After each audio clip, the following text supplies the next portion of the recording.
আসসালামু আলাইকুম। চাকরি পরীক্ষায় খুব কম সময়ের মধ্যে আমাদের ম্যাথের আনসার করতে হয়। ম্যাথের মধ্যে থাকা ছোট, ছোট গুণগুলো আমাদের অনেক টাইম কিল করে। এই গুণগুলো ট্রিক্সের মাধ্যমে যদি আমরা কম সময়ের মধ্যে করতে পারি তাহলে আমাদের অনেক সময় বেঁচে যাবে। আজকে এরকমই ২ টা গুণের ট্রিক শিখব। ছোট থাকতে আমরা যেভাবে গুণ শিখেছি সেটি হচ্ছে এরকম যে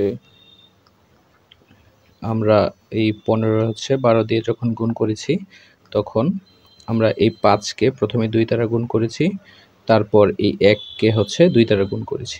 কিন্তু এভাবে গুণ করতে গেলে বড় সংখ্যার ক্ষেত্রে অনেক টাইম স্পেন্ড হয়। এ কারণে আমরা একটু আজকে অন্যভাবে শিখব।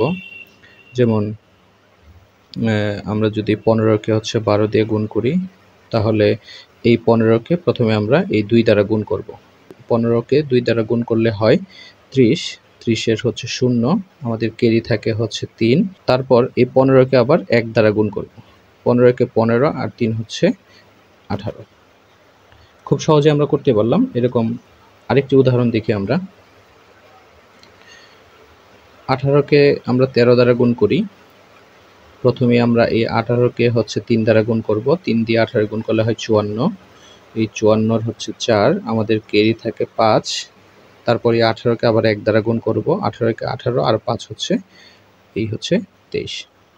এভাবে আমরা সব গুণই করতে পারবো। আশা করি আপনারা বুঝতে পেরেছেন। তারপর যে ট্রিক্সটি শিখব শুধুমাত্র ১১ দিয়ে গুণ করার জন্য। যেমন আমরা যদি এই ১২ গুণ ১১ এভাবে গুণ করতে চাই তাহলে প্রথমেই আমরা এই ১২ এর ২ লিখে ফেলব।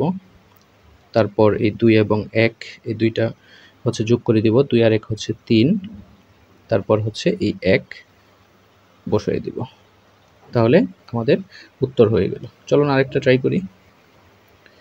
243 গুণ হচ্ছে ১১। তাহলে প্রথমে আমরা এই ৩ বসিয়ে দিব। ৩, তারপর ৩ এবং ৪ যোগ করব। ৩ এবং ৪ হচ্ছে ৭, তারপর ৪ এবং ২ যোগ করব। ৪ আর ২ হচ্ছে ৬, তারপর হচ্ছে এই ২ আবার বসিয়ে দেব। এই যে হয়ে গেল আমাদের।